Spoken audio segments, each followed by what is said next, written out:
Hello दोस्तों, कैसे हैं आप सब। मैं हूं प्रणव और आप देख रहे हैं हमारा चैनल स्टडी 16 पर आज हम देखेंगे 12वां संविधान संशोधन 1962 मतलब 12th कॉन्स्टिट्यूशनल अमेंडमेंट 1962। इससे पहले दोस्तों हम 11 संविधान संशोधन को देख चुके हैं, जान चुके हैं संविधान संशोधन क्या है, संविधान संशोधन क्यों महत्वपूर्ण है और सिविल सर्विसेज के लिए क्यों महत्वपूर्ण है और जुडिशियल सर्विसेज के लिए क्यों महत्वपूर्ण है। तो आज हम जानेंगे कि 12th constitutional amendment civil services और जुडिशरी प्रिपरेशन और एसएससी और रेलवे एग्जामों के लिए क्यों है महत्वपूर्ण, और जानने का प्रयास करेंगे कि 12th कॉन्स्टिट्यूशनल अमेंडमेंट में किन किन आर्टिकल में चेंज हुआ, किन किन शेड्यूल में चेंज हुआ और आखिर क्या परिवर्तन हुए या ऐसी क्या जरूरत थी कि 12वां संविधान संशोधन करना पड़ा। तो दोस्तों मैं हूं प्रणव और आप देख रहे हैं मेरा चैनल स्टडी 16। इससे पहले आप प्लीज बेल आइकन दबा दें और लाइक कर दें वीडियो को, जिससे कि और वीडियो आपके पास आती रहे। दोस्तों अगर आपने 11 संविधान संशोधन तक की वीडियो नहीं देखी है तो एक एक संविधान संशोधन को, एक एक कॉन्स्टिट्यूशनल अमेंडमेंट को अच्छे से डिटेल में कवर किया गया है सिविल सर्विसेज और जुडिशरी प्रिपरेशन के पॉइंट ऑफ व्यू से, तो वो जाकर वीडियो देखिए। और आज हम करते हैं वीडियो को शुरू 12th कॉन्स्टिट्यूशनल अमेंडमेंट 1962। तो एक क्वेश्चन तो यहीं से बनता है कि 12वां संविधान संशोधन कब हुआ। तो 12वां संविधान संशोधन 1962 में हुआ, मतलब कि 12th कॉन्स्टिट्यूशनल अमेंडमेंट कब हुआ, एक क्वेश्चन है बनता है। तो कब हुआ? 1962 में, मतलब 1962 में 12वां संविधान संशोधन हुआ। अब जानेंगे इस वीडियो में कि इसमें क्या परिवर्तन हुए। तो पहले नंबर इनकॉर्पोरेटेड गोवा, अंडरलाइन कीजिए, incorporated Goa, Daman Diu in the Indian union. Bharat संघ में गोवा को और दमन एंड दीव, यहां पर एंड कर लीजिए। तो भारत संघ में गोवा और दमन एंड दीव को जोड़ा गया, मतलब ये भारत का हिस्सा बने। पहले ये भारत का हिस्सा नहीं थे, पुर्तगालियों का यहाँ पर कब्जा था। लगभग 450 साल से कब्जा था पुर्तगालियों का। तो incorporated Goa and Daman Diu in the Indian union, कई बार पूछा जा सकता है क्वेश्चन कि कब गोवा और दमन दीव को भारत संघ का हिस्सा बनाया गया, एक क्वेश्चन यह बनता है। दूसरा, 12वें संविधान संशोधन में क्या हुआ। तो 12वें संविधान संशोधन में incorporated Goa and Daman Diu in the Indian union, Goa और दमन दीव को भारत संघ का हिस्सा बनाया गया। दूसरी बात, इस संविधान संशोधन में क्या क्या संविधान में परिवर्तन हुए, मतलब किस आर्टिकल में परिवर्तन हुआ, किस अनुच्छेद में परिवर्तन हुआ या किन किन अनुसूचियों में परिवर्तन हुआ। जब संविधान संशोधन होता है तो आपको एक बात बता दूं, किसी या तो अनुसूची में परिवर्तन होता है, कैसी आर्टिकल यानी किसी अनुच्छेद में कोई चेंजेस तो होता है।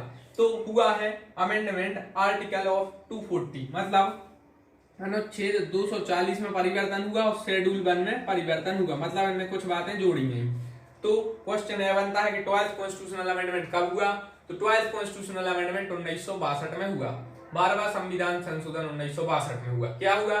गोवा और दमन दीव को भारत संघ का हिस्सा बनाया गया, भारत में ही जोड़े गए।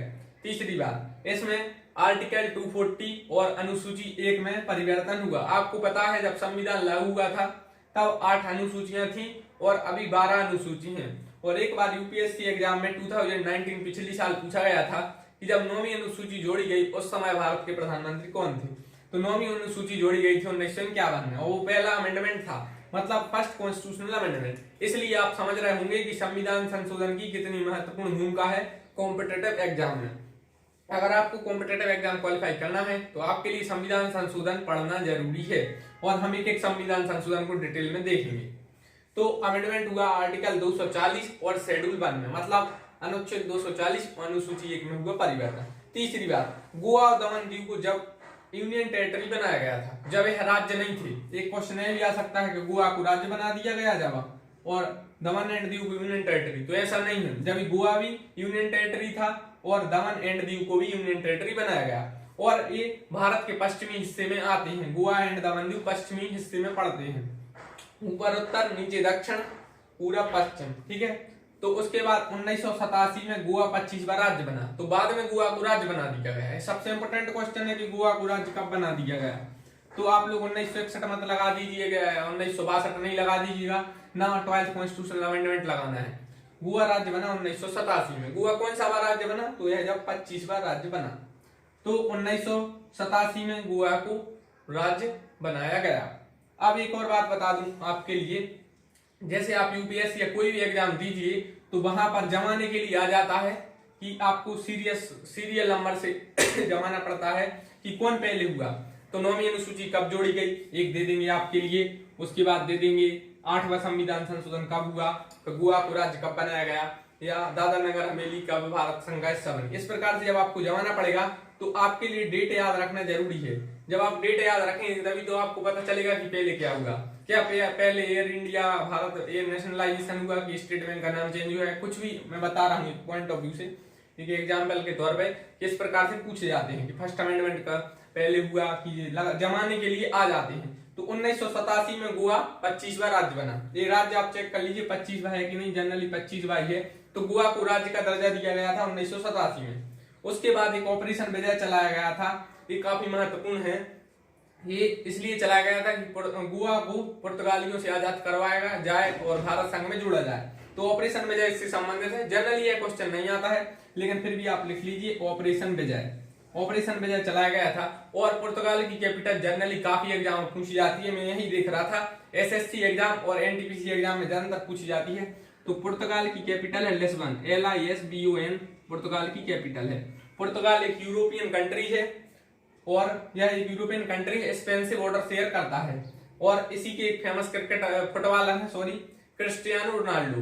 वो इंस्टाग्राम पर भी काफी पैसे कमाते हैं, शायद एक पोस्ट के सबसे ज्यादा उन्हें मिलते हैं।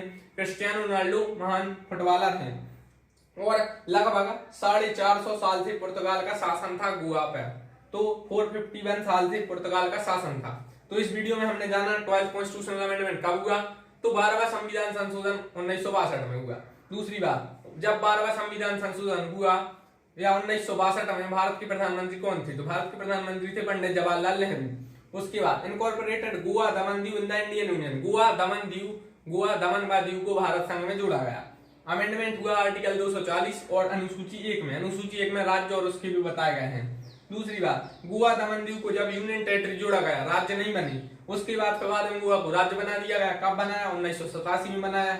उसके बाद यह ऑपरेशन विजय जब ही चला था 1961 के एंड में और 62 के पहले, जो जब गोवा को मुक्त कराना था पुर्तगालियों से, भारत में मिलाना था। तो भारत सरकार ने एक या मिलिट्री ने एक ऑपरेशन चलाया, ऑपरेशन विजय।